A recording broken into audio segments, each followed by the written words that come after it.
Hello, Warsaw. Witaj, Polsko.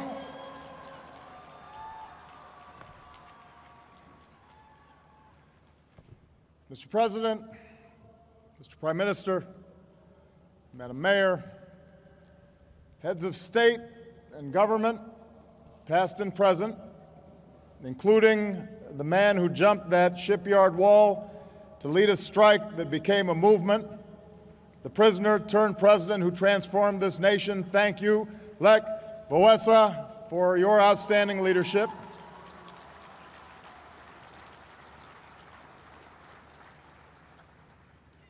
Distinguished guests, people of Poland, thank you for your extraordinary welcome and for the privilege of joining you here today. I bring with me the greetings and friendship of the American people and of my hometown of Chicago, home to so many proud Polish Americans. In Chicago, we think of ourselves as a little piece of Poland. In some neighborhoods, you only hear Polish. The faithful come together at churches like St. Stanisław Kostka. We have a parade for Polish Constitution Day. And every summer we celebrate the taste of Polonia with our kielbasa and pierogis. And we're all a little bit Polish for that day. So being here with you, it feels like home.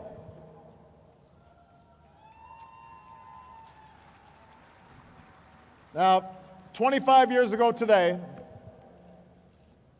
we witnessed a scene that had once seemed impossible.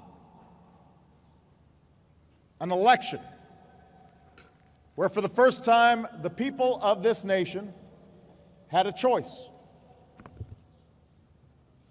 The communist regime thought an election would validate their rule or weaken the opposition. Instead, polls turned out in the millions. And when the votes were counted, it was a landslide victory for freedom. One woman who voted that day said, "There is a sense that something is beginning to happen in Poland. We feel the taste of Poland again." And she was right. It was the beginning of the end of communism. Not just in this country, but across Europe. And the images of that year are seared in our collective memory. Citizens filling the streets of Budapest and Bucharest. Hungarians and Austrians cutting the barbed wire border. Protesters joining hands across the Baltics. Czechs and Slovaks in their Velvet Revolution. East Berliners climbing atop that wall. And we have seen the extraordinary progress since that time. A united Germany, nations in Central and Eastern Europe standing tall as proud democracies, a Europe that is more integrated, more prosperous, and more secure. We must never forget that the spark for so much of this revolutionary change, for this blossoming of hope, was lit by you, the people of Poland.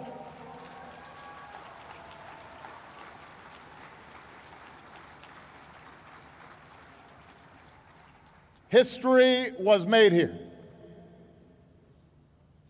But the victory of 1989 was not inevitable. It was the culmination of centuries of Polish struggle, at times in this very square. The generations of Poles who rose up and finally won independence. The soldiers who resisted invasion from the east and the west. The righteous among the nations, among them Jan Karski, who risked all to save the innocent from the Holocaust. the heroes of the Warsaw Ghetto who refused to go without a fight,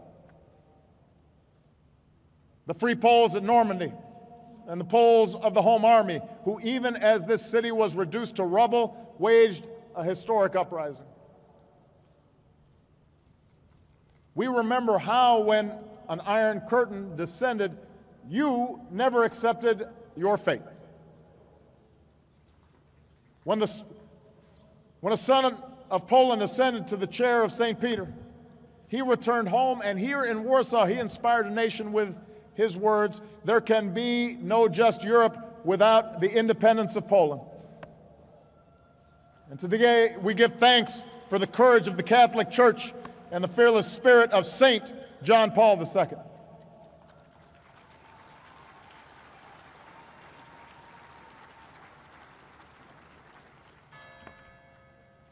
We also recall how you prevailed 25 years ago. In the face of beatings and bullets, you never wavered from the moral force of nonviolence. Through the darkness of martial law, Poles lit candles in their windows. When the regime finally agreed to talk, you embraced dialogue. When they held those elections, even though not fully free, you participated. As one Solidarity leader said at the time, we decided to accept what was possible. And so Poland reminds us that sometimes the smallest steps, however imperfect, can ultimately tear down walls, can ultimately transform the world.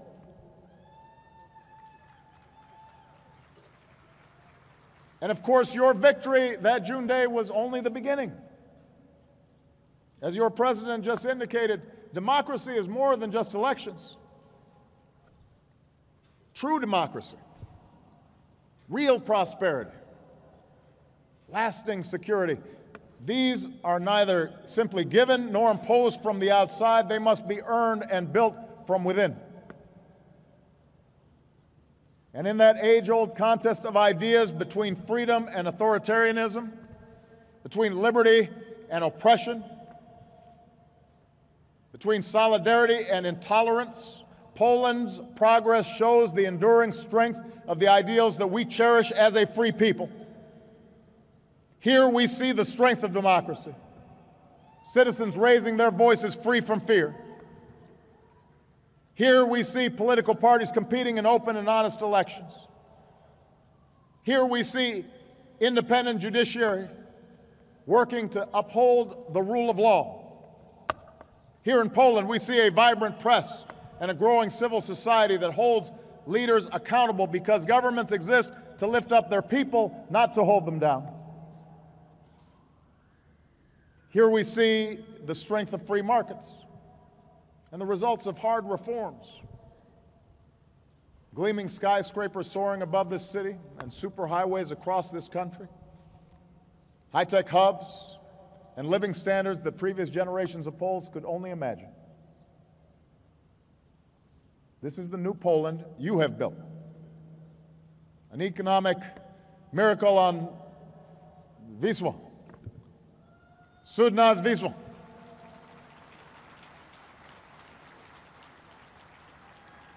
Here we see the strength of free nations that stand united. And across those centuries of struggle, Poland's fate too often was dictated by others. This land was invaded and conquered, and carved up and occupied, but those days are over. Poland understands, as few other nations do, that every nation must be free to chart its own course, to forge its own partnerships, to choose its own allies. This year marks the 15th anniversary of Poland's membership in NATO. And we honor Polish service in the Balkans, in Iraq, and Afghanistan. And as Americans, we are proud to call Poland one of our strongest and closest allies.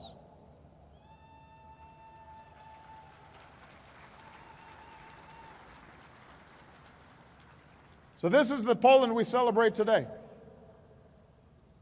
The free and democratic Poland that your forebears and some who are here today dreamed of and fought for, and in some cases died for. The growing and secure Poland that you, particularly the young people who are here today, have enjoyed for your entire lives. It is a wonderful story, but the story of this nation reminds us that freedom is not guaranteed. And history cautions us to never take progress for granted. On the same day, 25 years ago, that Poles were voting here, tanks were crushing peaceful democracy protests in Tiananmen Square on the other side of the world. The blessings of liberty must be earned and renewed by every generation, including our own. And this is the work to which we rededicate ourselves today.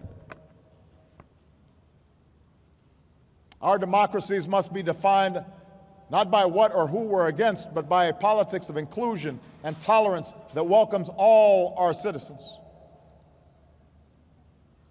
Our economies must deliver a broader prosperity that creates more opportunity across Europe and across the world, especially for young people. Leaders must uphold the public trust and stand against corruption, not steal from the pockets of their own people. Our societies must embrace a greater justice that recognizes the inherent dignity of every human being. And as we've been reminded by Russia's aggression in Ukraine, our free nations cannot be complacent in pursuit of the vision we share, a Europe that is whole and free and at peace. We have to work for that. We have to stand with those who seek freedom.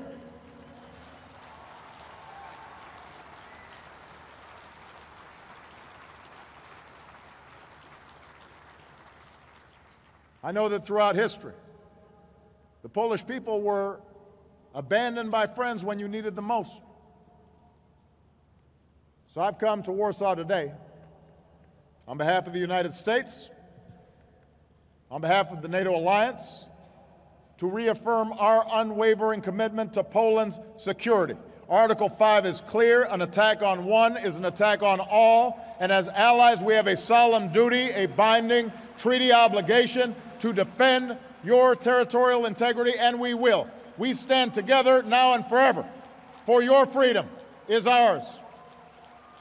Poland will never stand alone. But not just Poland. Estonia will never stand alone. Latvia will never stand alone. Lithuania will never stand alone. Romania will never stand alone. These are not just words. They are unbreakable commitments, backed by the strongest alliance in the world and the armed forces of the United States of America, the most powerful military in history.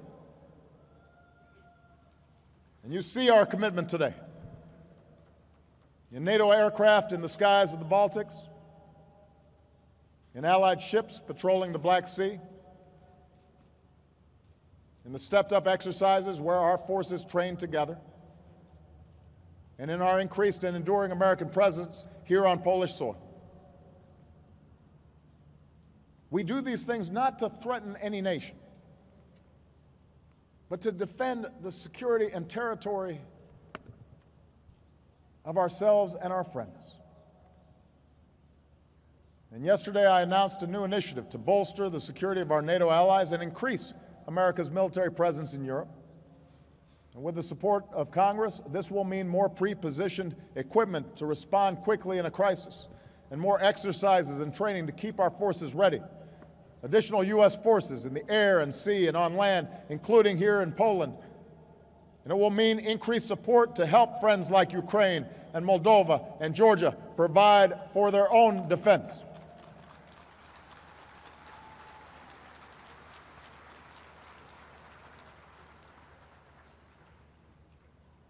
Just as the United States is increasing our commitment, so must others. Every NATO member is protected by our alliance, and every NATO member must carry its share in our alliance. This is the responsibility we have to each other. And finally, as free peoples, we join together not simply to safeguard our own security, but to advance the freedom of others. Today, we reaffirm the principles for which we stand. We stand together because we believe that people and nations have the right to determine their own destiny, and that includes the people of Ukraine. Robbed by a corrupt regime, Ukrainians demanded a government that served them. Beaten and bloodied, they refused to yield. Threatened and harassed, they lined up to vote. They elected a new president in a free election because a leader's legitimacy can only come from the consent of the people. And Ukrainians have now embarked on the hard road of reform. I met with President-elect Poroshenko this morning, and I told him that just as free nations offered support and assistance to Poland in your transition to democracy, we stand with Ukrainians now. Ukraine must be free to choose its own future for itself and by itself.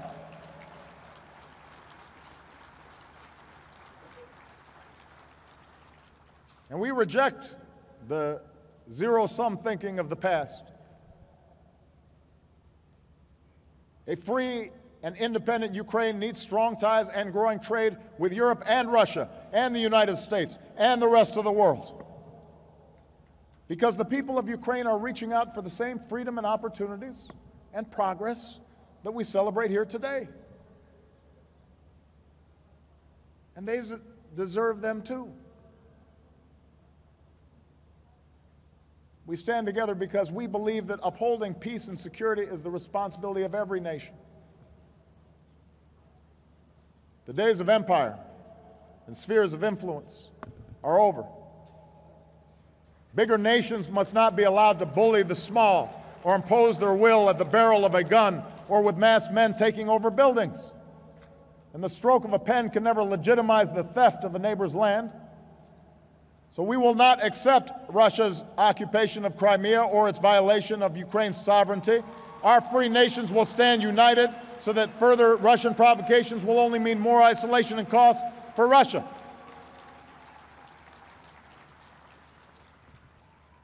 Because after investing so much blood and treasure to bring Europe together, how can we allow the dark tactics of the 20th century to define this new century? We stand together because we know that the spirit of Warsaw and Budapest and Prague and Berlin stretches to wherever the longing for freedom stirs in human hearts. Whether in Minsk or Caracas or Damascus or Pyongyang, wherever people are willing to do the hard work of building democracy, from Tbilisi to Tunis, from Rangoon to Freetown, they will have a partner in our nations. For in the struggles of these citizens, we recall our own struggles. In their faces, we see our own. And few see this more clearly than the people of Poland. The Ukrainians of today are the heirs of solidarity. Men and women like you who dared to challenge a bankrupt regime. And when your peaceful protests were met with an iron fist, Poles placed flowers in the shipyard gate. Today, Ukrainians honor their fallen with flowers in Independence Square. We remember the Polish voter who rejoiced to feel the taste of Poland again. Her voice echoes in the young protester in the Maidan who savored what she called a taste of real freedom. I love my country, she said, and we are standing up for justice and freedom. And with gratitude for the strong support of the Polish people, she spoke for many Ukrainians when she said, "Thank you, Poland, we hear you and we love you."